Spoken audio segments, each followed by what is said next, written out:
fàtte abonné wu ba noppi bés cloche de notification bi. salaamaaleykum amee internet VIP people di am mbégte contentement comme ni ma ko tàmm di waxee saay su ne di leen dalal seen émission samay star nag tey ñu ngi dalal nit ki nga xam ne moom it jamono ji mu ngi yëngu ci wàllum cinéma waaye tamit mu ngi ciy bay waaram bu baax a baax a baax ndax à part mannequinat bi nga xam ne moom mu ngi koy def nekk mannequin international moom tamit jamono ji mu ngi yëngu ci benn série bu mucc ayib ñu dalal tey ki nga xam ne mooy Fabrice Fayal ñu gën ko xam ci Sidy Sy doomu Alioune Sy bu secret de famille Fabrice nuyu naa la. waaw d'accord maa ngi nuyu képp ku ñuy seetaan ci turam ak santam man c'est Fabrice Fayal alias Sidy Sy.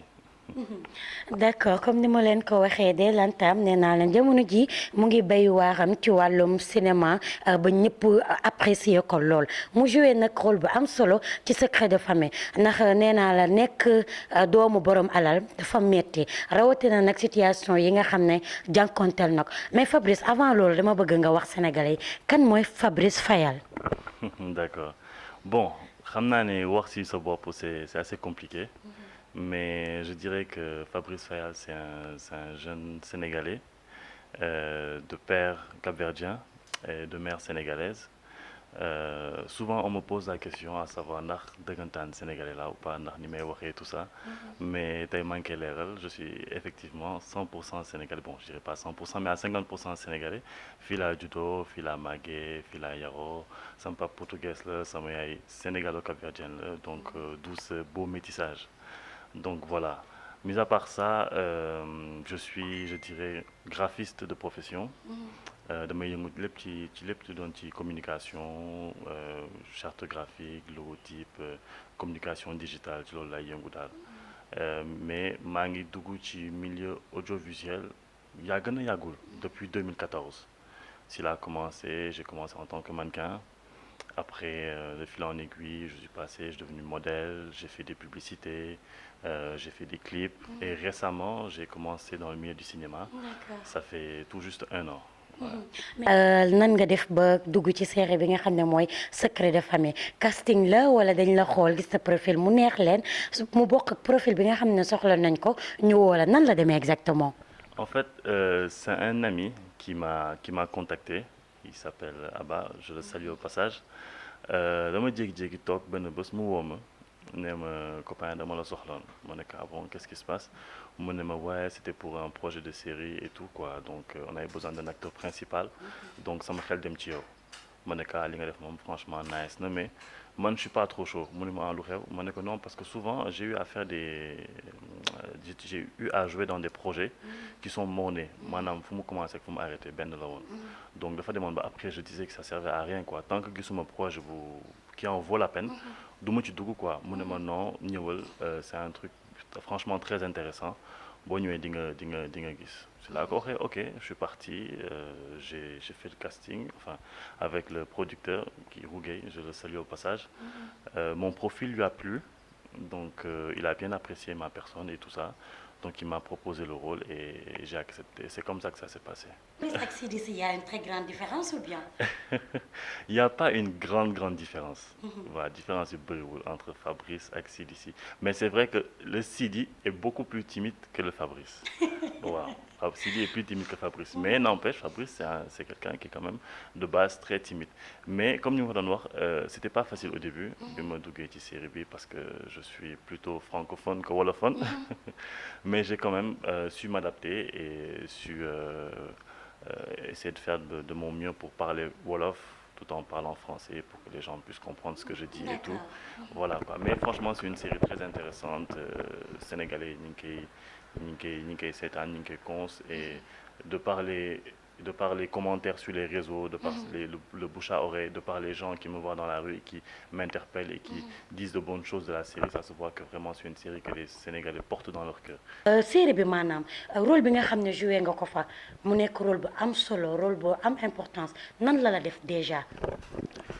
Bon c'était un rôle pas facile c'était un rôle plein d'émotions beaucoup de ni ñu koy waxatee ça rôle bu métti la en fait tu vois parce que Sidy il a vécu des moments très difficiles dans sa vie étant petit, boobu ni mu màggee, il a fait face à la dure réalité de la vie, à beaucoup de problèmes, n'ayant plus sa maman, ayant, on va dire, plus ou moins perdu son père.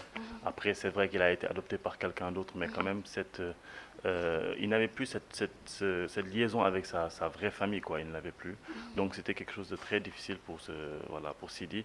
Mais comme ni yàlla di waxee rek booy def lu baax rek ngay am. Malick pas Malick bi mu lay adopté dafa gumba woon wala après le gumba. Non, bi may adopté il n'était pas encore aveugle. Après le gumba. waaw c'était après. Mais jusqu'à présent il est aveugle bien. Jusqu'à présent oui il est aveugle oui. D'accord. Oui mais. Donc c'est naturel quoi.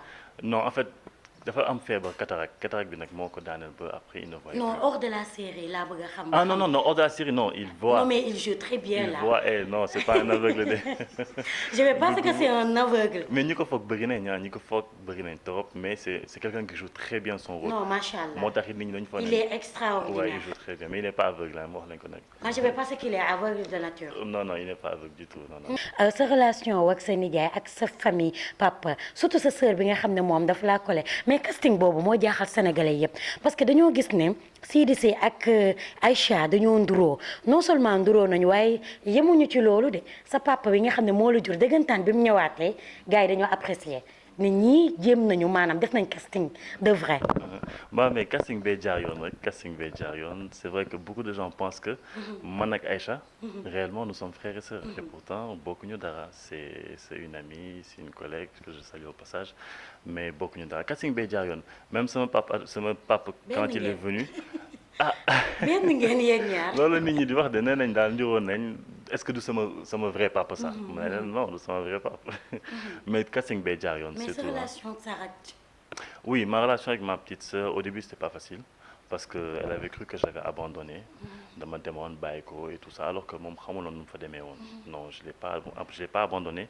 Elle est toujours restée dans mon cœur. ci loolu ñu ñëw ci maanaam sa carrière actuellement lan mooy projet wu Fabrice soit dafay continuer cinéma bi parce que gis na ne dox na sénégalais yi apprécier nañu caractère am wala dafa am beneen domaine boo xam ne moom mu ngi fay dund. Bon par rapport à mes projets bëri na projet trop. Mais je dirais que su ma mënoon je vais allier les deux. C'est-à-dire le graphisme.